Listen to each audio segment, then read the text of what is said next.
ఈరోజే ఆశ్వయుజ శుద్ధ చవితి దసరా నవరాత్రుల్లో ఈరోజు అమ్మవారిని శ్రీ మహాలక్ష్మీదేవిగా అలంకరణ చేస్తారు. అమ్మ మహాలక్ష్మీదేవి రూపంలో మనకు దర్శనమిస్తుంది. ఈరోజు ఎవరైతే ఈ పవిత్ర కథను వింటారో లేక చెప్తారో వారి ఇల్లు బంగారంతో నిండిపోతుంది. కష్టాలు తొలగి అష్ట ఐశ్వర్యాలు కలుగుతాయి. మరి తప్పకుండా వినాల్సిన ఆ కథ ఏంటో ఇప్పుడు ఈ వీడియోలో తెలుసుకుందాం. పూర్వకాలంలో అవంతి నగరంలో సుబ్బిశెట్టి అనే వర్తకుడు ఉండేవాడు. లోభత్వం కలిగిన సుబ్బిశెట్టి ఎవరికి ఏ సహాయము చేసేవాడు కాదు. వారు ఎంతటి కష్టంలో ఉన్నా ఏమాత్రం ధన సహాయం చేసేవాడు కాదు. సుబ్బిశెట్టి లోభత్వాన్ని చూసి అందరూ అతన్ని ఈసడించుకునేవారు. ఆ ఊరి దేవాలయంలో ఉత్సవాలు జరిగినప్పుడు ప్రజలు తమకు తోచిన ధనాన్ని ఇచ్చేవారు.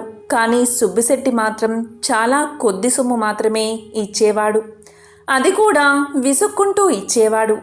అతని పిసినారితనం భార్యకు అలాగే ఇద్దరు కుమార్తెలకు నచ్చేది కాదు.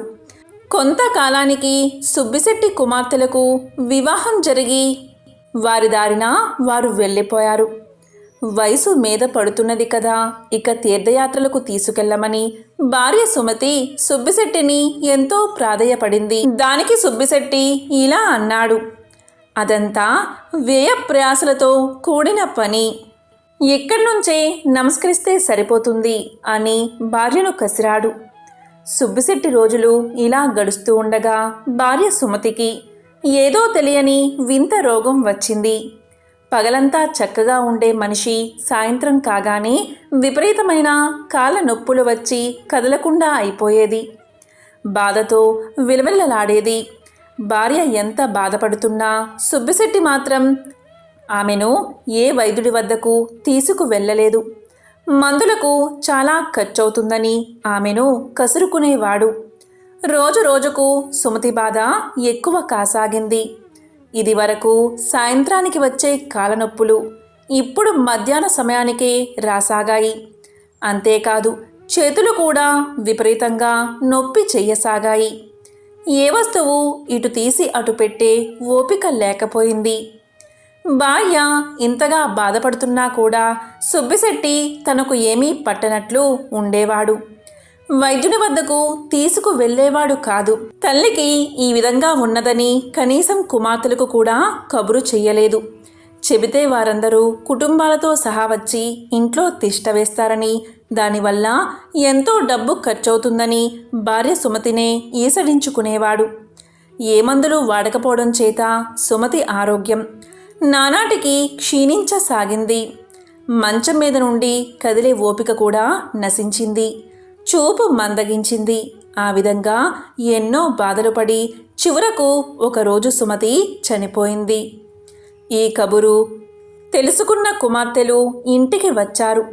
తండ్రి పిసినారితనం వల్లే తల్లికి సరిగ్గా వైద్యం అందక చనిపోయిందని బాధపడ్డారు. తండ్రిని ఎంతగానో అసహ్యించుకున్నారు. భార్య చనిపోవడంతో సుబ్బిశెట్టిలో కొంత మార్పు వచ్చింది. చేసిన పాపాల వల్ల వ్యాపారం బాగా దెబ్బతిన్నది. కానీ పిసినారితనం మాత్రం ఏమాత్రం తగ్గలేదు. కొన్ని నెలలు వ్యాపారం సరిగ్గా లేక చాలా నష్టం వచ్చి చివరకు ఉన్న ఇల్లు కూడా అమ్మి వేయవలసి వచ్చింది. ఊరివారెవరూ ఎటువంటి సహాయం చేయడానికి కూడా ముందుకు రాలేదు. చివరకు తినడానికి తిండి లేక పూట గడవక సుబ్బిశెట్టి చాలా కష్టాలు పడ్డాడు. ఎంతో దర్జాగా బతికిన ఆ ఊరిలోని తల ఎత్తుకోలేక ఒకరోజు అర్ధరాత్రి ఊరు విడిచి బయలుదేరాడు. ఒంట్లో ఏమాత్రమూ ఓపిక లేదు. అయినా సరే చేతికర్ర సహాయంతో అడవిదారి పట్టి వెళ్ళాడు సుబ్బిశెట్టి. ఉదయానికి మరో ఊరు చేరాడు. అక్కడ 2 రోజులు ఉండి ఆ ఊరివారు కూడా తన్ను గుర్తించడంతో అవమానాన్ని భరించలేక అక్కడి నుండి ఒకనాడు అర్ధరాత్రి ఊరు విడిచి బయలుదేరాడు. కొంత దూరం వెళ్ళగానే అడవి వచ్చింది. అంతా చీకటిగా ఉంది. సరిగ్గా తిండి కూడా తినకపోవడం వల్ల నడక కూడా సరిగ్గా రావడం లేదు. ఇంతలో ఒక్కసారిగా ఎదురుగా ఎలుగుబంటి కనిపించింది. ఇక సుబ్బిశెట్టి పై ప్రాణాలు పైనే పోయాయి. ఎలుగుబంటి భీకరంగా అరుస్తూ సుబ్బిశెట్టిపైకి దూకబోయింది. ఒక్కసారిగా జరిగిన ఈ పరిణామానికి సుబ్బిశెట్టి ఒళ్ళు జలధరించింది. ప్రాణాలు అరచేత పట్టుకుని పరుగులు తీశాడు. కాళ్లకు ముళ్ళు గుచ్చుకుంటున్నా లెక్క చెయ్యక ఒంట్లో లేని ఓపిక తెచ్చుకుని పరిగెత్తసాగాడు. ఎలుగుబంటి కూడా భీకరంగా అరుస్తూ సుబ్బిశెట్టి వెనకాలే పరిగెత్తసాగింది. ఇలా కొంత దూరం వెళ్ళిన తర్వాత సుబ్బిశెట్టి ఒక పాడుబడిన భవనంలోకి ప్రవేశించాడు. ఒక్కసారిగా లోపలికి పరిగెత్తి ఏమాత్రం శబ్దం చేయకుండా దాక్కున్నాడు. లోపల అంతా కటిక చీకటిగా ఉంది. అయినా కిక్కుమనకుండా దాక్కున్నాడు. ఎలుగుబంటి కాసేపు చుట్టుపక్కల తిరిగి తన దారిన తాను వెళ్ళిపోయింది. ఆ చీకట్లో సుబ్బిశెట్టి దాక్కున్నది ఒక పురాతన ఆలయం. ఇంతకుముందు ఎలుగుబంటి అంటే భయం. ఇప్పుడు భయం లేదు. కానీ ఇప్పుడు ఈ కటిక చీకట్లో కూర్చోవాలి అంటే సుబ్బిశెట్టికి విపరీతమైన భయం వేసింది. నెమ్మదిగా అటు ఇటు తడుముకుంటూ 2 చికుముకురాలు సంపాదించి వాటితో కొంత వెలుగు రాగానే ఎదురుగా చూసిన దృశ్యాన్ని అతనికి ఆశ్చర్యం వేసింది. ఆ వెలుగులో శ్రీ మహాలక్ష్మీదేవి యొక్క విగ్రహం కనిపించింది. తాను ఉన్నది మహాలక్ష్మి ఆలయమని సుబ్బిశెట్టికి అర్థమైంది. ఆ గుడి ఎవరూ పట్టించుకోకపోవడం చేత శిథిలావస్థలో ఉన్నదని సుబ్బిశెట్టి గమనించాడు. ఎంతో బూజుగా ఉంది. చీకటిగా ఉండడం చేత అమ్మవారి విగ్రహాన్ని చూసి భయపడ్డాడు. నిత్య ధూపదీప నైవేద్యాలు లేకపోవడం వల్ల విగ్రహం చూసేవారిని భయపెట్టేలా ఉంది. ఏ విధంగా అయినా ఇక్కడ దీపం వెలిగించకపోతే తాను ఉండేలా కనిపించడం లేదు. అలా అని బయటకు వెళ్దామంటే ఎలుగుబంటి భయం ఉంది. ఇక అటూ ఇటూ చూసిన సుబ్బిశెట్టికి అదృష్టం కొద్దీ ఒక పాత నూనె సీసా కనబడింది. దాన్ని తీసి పక్కనే ఉన్న ఒక పాత గుడ్డతో దీపాన్ని వెలిగించాడు. అమ్మయ్య అనుకున్నాడు. ఆ కాంతి వల్ల సుబ్బిశెట్టి కొంత ధైర్యాన్ని తెచ్చుకున్నాడు. పరిగెత్తి అలసిపోయి ఉండడం వల్ల సుబ్బిశెట్టికి వెంటనే గాఢ నిద్ర పట్టింది. గోడకు ఆనుకుని కూర్చుని అలాగే పడుకున్నాడు. ఇంతలో సుబ్బిశెట్టికి కలలో మహాలక్ష్మీదేవి దర్శనం ఇచ్చింది. ఆమె ఇలా పలికింది: సుబ్బిశెట్టి, నీవు జీవితంలో ఎన్నో పాపాలు చేశావు. మితిమీరిన పిసినారితనంతో చివరకు కట్టుకున్న భార్యను కూడా పోగొట్టుకున్నావు. ఎవరికి గుప్పెడు బియ్యాన్ని కూడా దానం చెయ్యలేదు. కానీ ఈరోజు నీవు నా దేవాలయంలో దీపం వెలిగించగానే నీ పాపాలన్నీ నశించాయి. ఎన్నో సంవత్సరాలుగా ఈ దేవాలయాన్ని ఎవరూ పట్టించుకోవడం లేదు. ఇన్నాళ్ల తర్వాత నీవు ఇక్కడ దీపాన్ని వెలిగించడంతో నేను నిన్ను అనుగ్రహించాను. ఈ ఒక్క పుణ్యకార్యం వల్ల నీ పాపాలన్నీ తీరిపోయాయి. ఇవిగో ఈ బంగారు నాణాలు తీసుకో. వీటితో ఇక ముందు సంతోషంగా ధర్మ ప్రపత్తులతో జీవిస్తూ కాలం గడుపు అంది అమ్మవారు. తెల్లవారగానే సుబ్బిశెట్టికి మెలకువ వచ్చింది. ఒక్కసారిగా ఆ రాత్రి తనకు వచ్చిన కలను గుర్తు చేసుకున్నాడు. కలలో అమ్మ దర్శనం లభించినందుకు ఎంతో ఆనందించాడు. తాను చేసిన తప్పులకు ఎంతో పశ్చాత్తాపపడ్డాడు. తన భార్యను చేతులారా పోగొట్టుకున్నందుకు ఎంతో బాధపడ్డాడు. ఇలా బాధపడుతూ ఉండగా ఎదురుగా ఒక పల్లెల్లో బంగారు నాణాలు కనబడ్డాయి. నాకు వచ్చిన కల నిజమే అన్నమాట.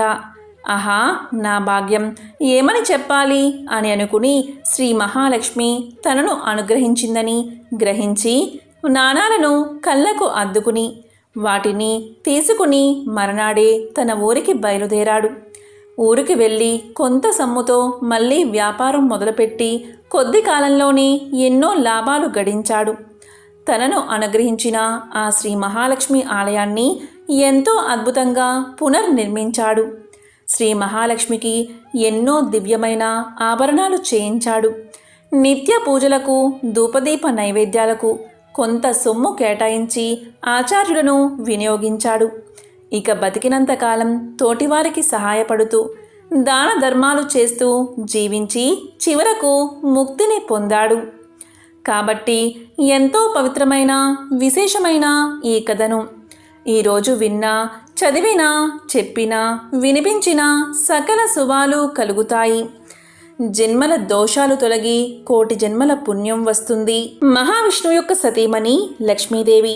విష్ణువు ఏ జన్మలో ఏ అవతారం ఎత్తినా ఆ అవతారంలో మరో వేషంలో మారువేరుతో ఆయన వెన్నంటే ఉంటూ వచ్చిన లక్ష్మీదేవి గురించి తెలుసుకోవాలంటే ముందుగా క్షీరసాగర మదనం గురించి, ఆమె విష్ణుమూర్తి చెంతకు ఎలా చేరింది అనే విషయం తెలుసుకోవాలి. ఒకసారి దేవేంద్రుడి రాజ్యమైన అమరావతికి వచ్చిన దూర్వాస మహర్షి అక్కడ ఇంద్రుడికి ఒక విలువైన హారాన్ని బహుమతిగా అందిస్తాడు. అయితే ఆ హారాన్ని తీసుకున్న ఇంద్రుడు దానిపై అంత ఆసక్తి లేనట్టుగా తన వద్ద ఉన్న ఐరావతానికి ఆ హారాన్ని ఇస్తాడు. ఇంద్రుడు ఇచ్చిన ఆ హారాన్ని నేల మీద తొక్కేస్తుంది ఆ ఐరావతం. అది తనకు ఎంతో అవమానంగా భావించిన దూర్వాసుడు ఇంద్రుడిపై కోపంతో ఇలా శపిస్తాడు. ఇంద్ర, ఏ రాజభోగాలైతే చూసి నువ్వు మిడిసిపడుతున్నావో అవి లేకుండా పోవుగాక అని శపిస్తాడు. శపించి అక్కడి నుంచి వెళ్ళిపోతాడు.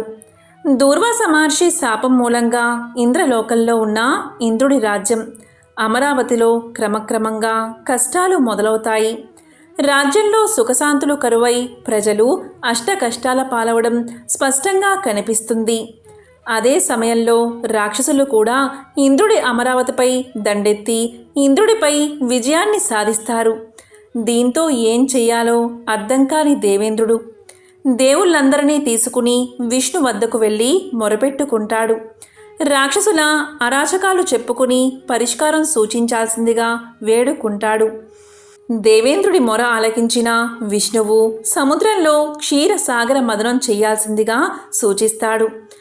దేవుళ్ళు రాక్షసులు చెరోవైపు చేరి చేసే క్షీరసాగర మదనంలోంచి వచ్చే అమృతం ఎవరు సేవిస్తే వారిని విజయం వరిస్తుందని చెప్పి పంపిస్తాడు. విష్ణువు సూచన మేరకు దేవుళ్ళు రాక్షసుల మధ్య జరిగిన క్షీరసాగర మదనం కూడా మరో యుద్ధ సన్నివేశాన్ని తలపించేటట్లు ఉంటుందని పురాణాలు చెబుతున్నాయి.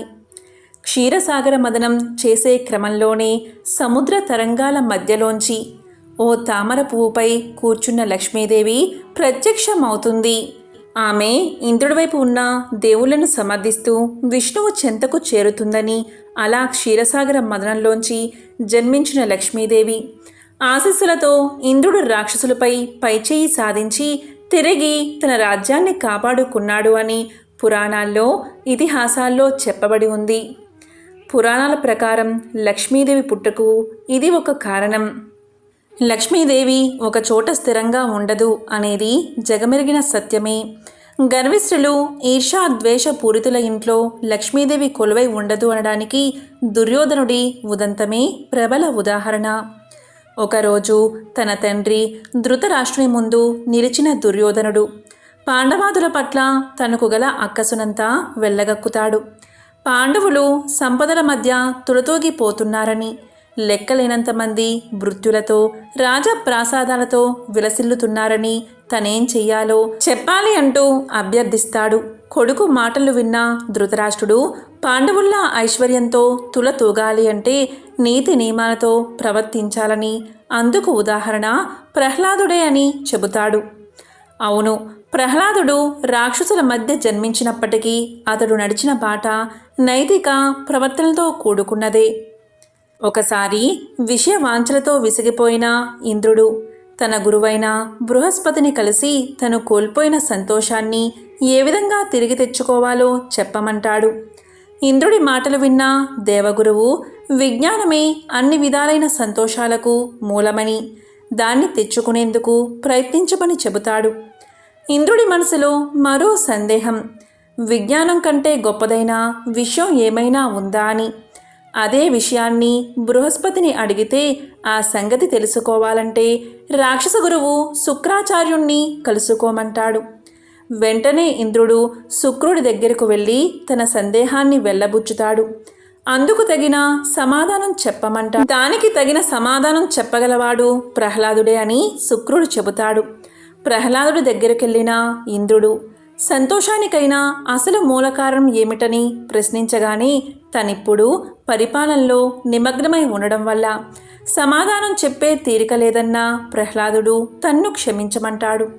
అయినా పట్టువదలని ఇంద్రుడు ఏదో ఒకరోజు వీలు చిక్కినప్పుడు ఆ రహస్యాన్ని వివరించమని అప్పటి వరకు తాను అక్కడే ఉంటానంటూ ప్రహ్లాదునికి సేవలు చేస్తూ గడుపుతాడు. అలా కొన్నాళ్ళు గడిచిన తర్వాత ఇంద్రుడి శ్రద్ధను మెచ్చిన ప్రహ్లాదుడు ఇలా చెప్తాడు. రాజుగా నా స్థాయిని తలుచుకుని నేను ఏనాడూ గర్వపడలేదు. సాధు జనుల సేవకుడిగా ఉంటూ గురువులు పెద్దల పట్ల గౌరవభావాన్ని కలిగి ఉంటాను. విపరీతమైన కోరికలతో గతి తప్పను.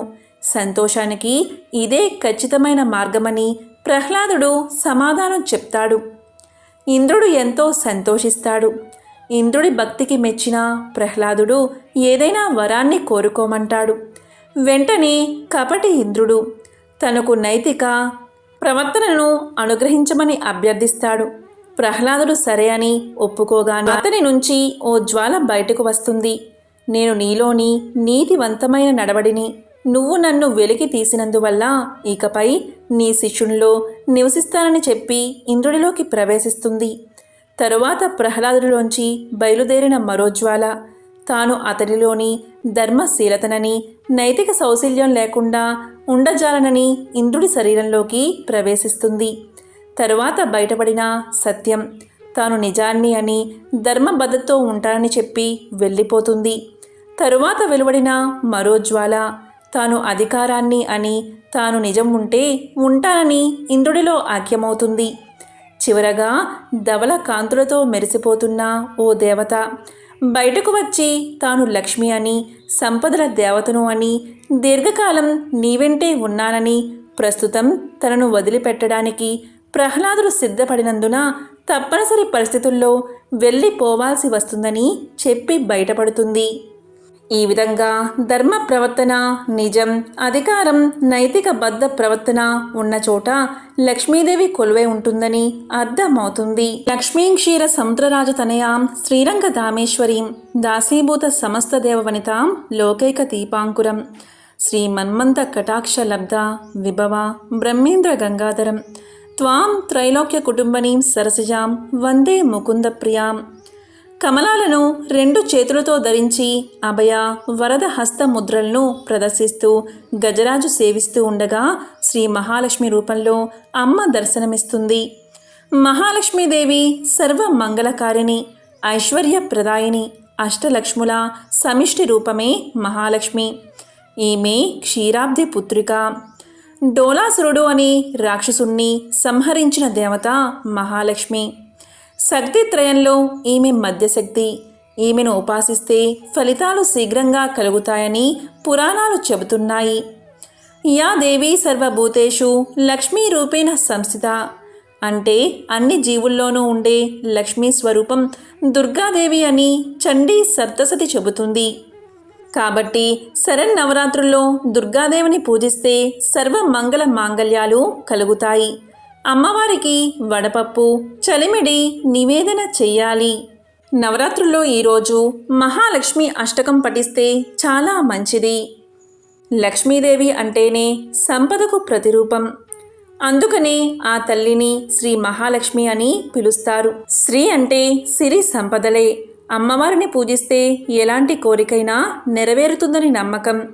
అమ్మవారు అనుగ్రహించే వరాలను బట్టి ఆమె 8 రూపాల్లో పూజిస్తారు. వాళ్ళే అష్టలక్ష్ములు. అష్టలక్ష్ములను పూజిస్తే మహాలక్ష్మి అనుగ్రహం త్వరగా సిద్ధిస్తుంది. ఈరోజు ఉల్లిపాయ తినకూడదని పెద్దల మాట.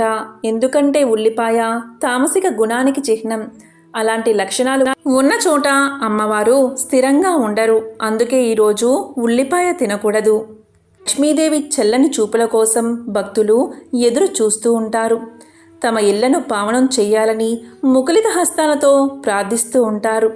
ఆ తల్లి భక్త జనప్రియ. తనను పూజించిన భక్తులను తప్పక కరుణిస్తుంది. ఎంతో పవిత్రమైన విశేషమైన ఈ కథలను ఈరోజు విన్నా, చదివినా, చెప్పినా, వినిపించినా సకల శుభాలు కలుగుతాయి. జన్మల దోషాలు తొలగి కోటి జన్మల పుణ్యం వస్తుంది. ఓం శ్రీ మహాలక్ష్మియే నమః. ఓం శ్రీ మాత్రే